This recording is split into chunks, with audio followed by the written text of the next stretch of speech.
So Mario Party games are a great game to play with friends, you know, if you don't want them to be your friends anymore.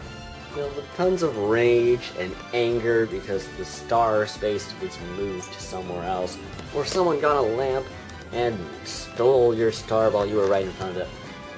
But one of the most important things about Mario Party is choosing what board you want, because that's basically the only choice you can make in Mario Party.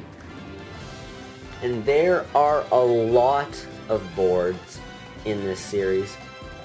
And if you want the best N64 boards of Mario Party, well, there's a video right here. Well, anyways, now that you've watched the best N64 boards, now it's time to hear my personal favorite GameCube Mario Party boards. Number 10. Boo's Haunted Bash. This board was built by Boo because he loves to scare people. So cute. Now, one interesting mechanic of this board are the red Boo bridges. So, these red Boo bridges help you access areas where you couldn't if they're turned off. And all you have to do is go to the Boo in the center to turn all the red Boo bridges off and stuff like that. Something tells me that the red Boos and the white Boos must be really mad at each other. Another interesting mechanic to this board is the mystery train, where they will take you to places, where you can use them to take you to certain parts of the board and make anybody in your path tag along, because friendship is magic. Now this stage only has 2 happening spaces. Just why? Why only 2? And right underneath those 2 happening spaces are 3 chance time spaces. Because why not? Number 9. Toy Dream. Now, Toy Dream is pretty much a kid's dream. To be surrounded with toys and presents, gifts, Bowser, everywhere. Because it's such a great stage. You've got a train that travels around your map for show until you land on a happening space, where you can go on a ride and go up to the very, very top, or down to the bottom, depending on which side you're on. You've got your battle canyons, your gifts with springs in them, robots, taxi cars, and a randomly awkward spaceship house. Because why not? This is Mario Party after all. Number 8. Fair Square. What you're going to want to do is collect as many coins as you can, come to the center, and buy as many stars as you can.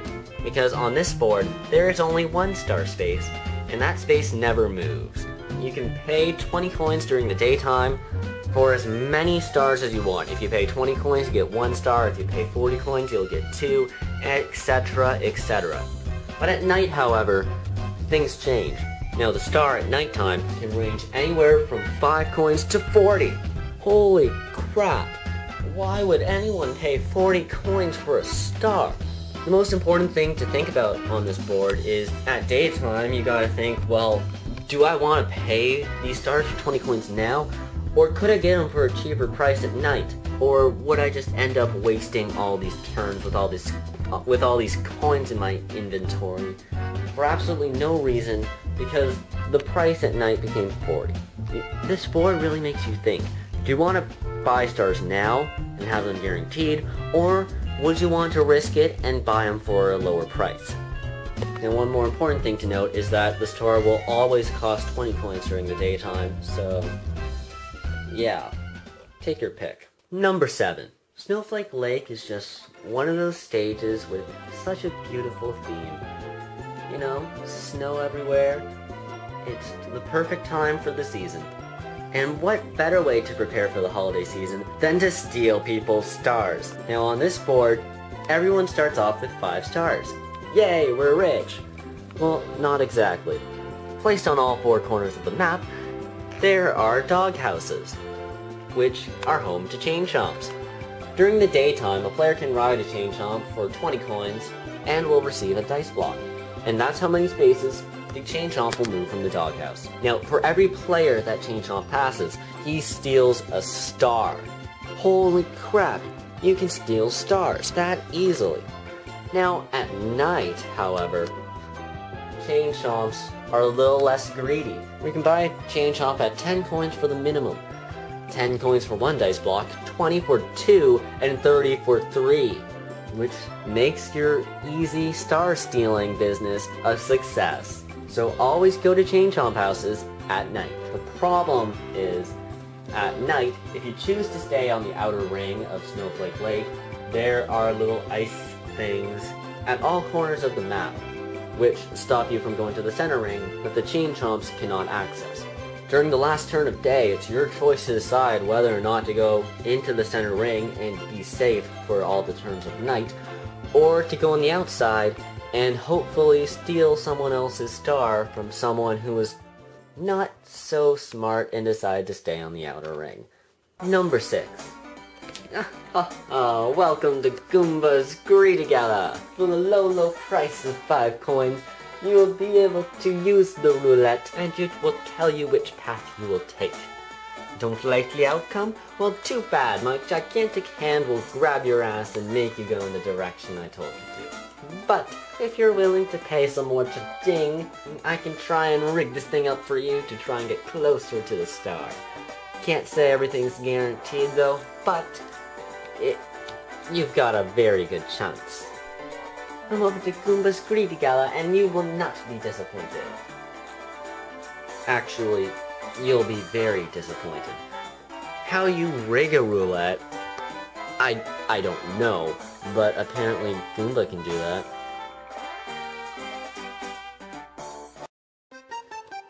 Don't want to carry stars around with you? Don't want stars to be easily stolen from you? Well, too bad. This is Windmillville. Now here at Windmillville, you can pay coins for windmills. If you have the most coins in a windmill, you will own it. And the amount of stars you get will depend on its value. Some windmills here are only worth 1 star, other ones are worth 2, and the one beautiful one at the center is worth 3. Even if you pay a coin more than someone else, you will own this windmill, and sucks for that guy, he doesn't get those stars. Now, every 5 turns, Bowser randomly decides to come in, and will happily take coins out of our windmills. So, if you don't mind every once in a while Bowser stealing your coins, well, it's a good stage. This is Windmillville, where stars can easily be stolen from you. Buy a windmill today. Number 4. Now, Castaway Bay is one of those stages where you're playing Mario Party 6 and you're just wondering, what the hell does the day and night gimmick have to do with this stage? Well, guess what? It doesn't. So you wonder where this stage got its theme from? Yeah, Mario's Rainbow Castle. Except this time, you're on a bay. Now, just like Mario Party 1, most of the question mark spaces will cause Bowser and DK to swap, making sure that whoever's right next to the star space will get completely the opposite of what they've expected. And just like in Mario Party 1, DK will give you a star, Bowser will make you lose a star, or 20 coins if you can't pay the price.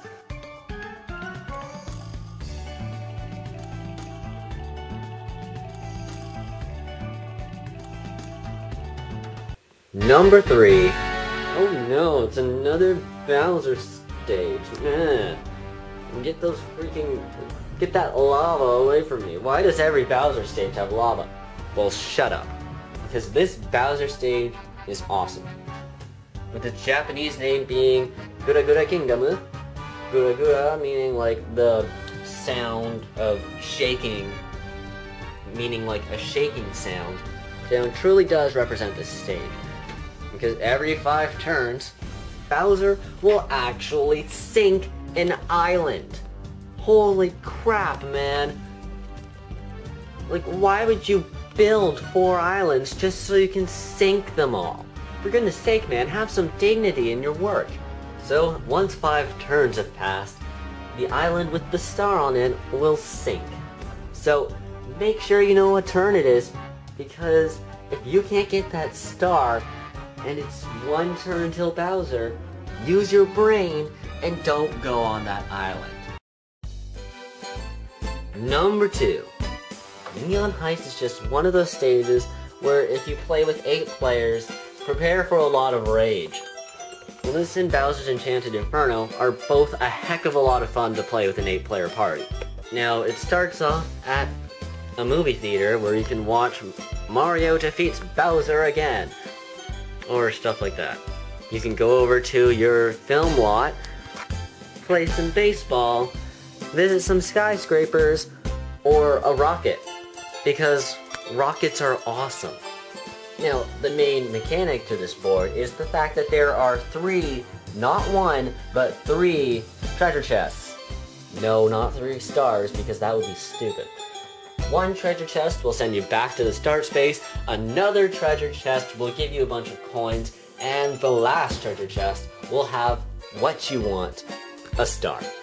This stage is a lot of fun to play on. Like, who would think a baseball stage right next to a movie theater near some skyscrapers, right below a rocket, could make such a crazy, amazing stage? In some people's opinion, this might actually beat number 1, but in my opinion, it stays at number 2. So anyways, let's talk about number 1. Okay, what GameCube stage could top off all of these other GameCube stages? What could possibly beat Neon Heights? Well, in my opinion, Clockwork Castle is definitely the winner for this. Clockwork Castle truly proves that the day and night system is more than just a gimmick.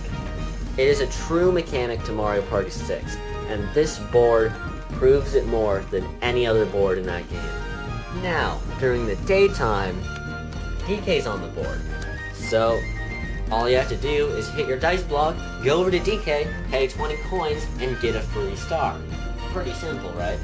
Well, yeah, it pretty much is. And at the end of the turn, DK himself gets to move. If DK passes you, you can pay 20 coins to get a star. Don't want a star? Well, too bad. You gotta pay 20 coins anyways, because you don't have the choice to say no anymore. Now, what makes this board interesting is that at the end of the 3 turns, at nighttime, Bowser will appear. Now, Bowser, after stealing DK's spotlight, will take over the board. And what else can make this board any more insane? Well, remember which way you were traveling? Well, now you're traveling in the reverse direction. Are you right behind DK at the final turn of day? Well, guess what? You're gonna be right in front of Bowser at the first turn of night. And Bowser gets to move too. We're all screwed. So hit your dice blocks, use the warp pipes, and try and get the hell out of there. Also, another thing about this board is that there are warp pipes. During the daytime, there's a green warp pipe and a red warp pipe, which will warp you up to the top part of the stage and vice versa with the same colored pipe. But at night, only the green pipes appear, which makes avoiding Bowser that much more difficult. So anyways, hope you enjoyed my top 10 GameCube Mario Party boards. If you liked it, hit that like button, feel free to subscribe, and I will see you next time.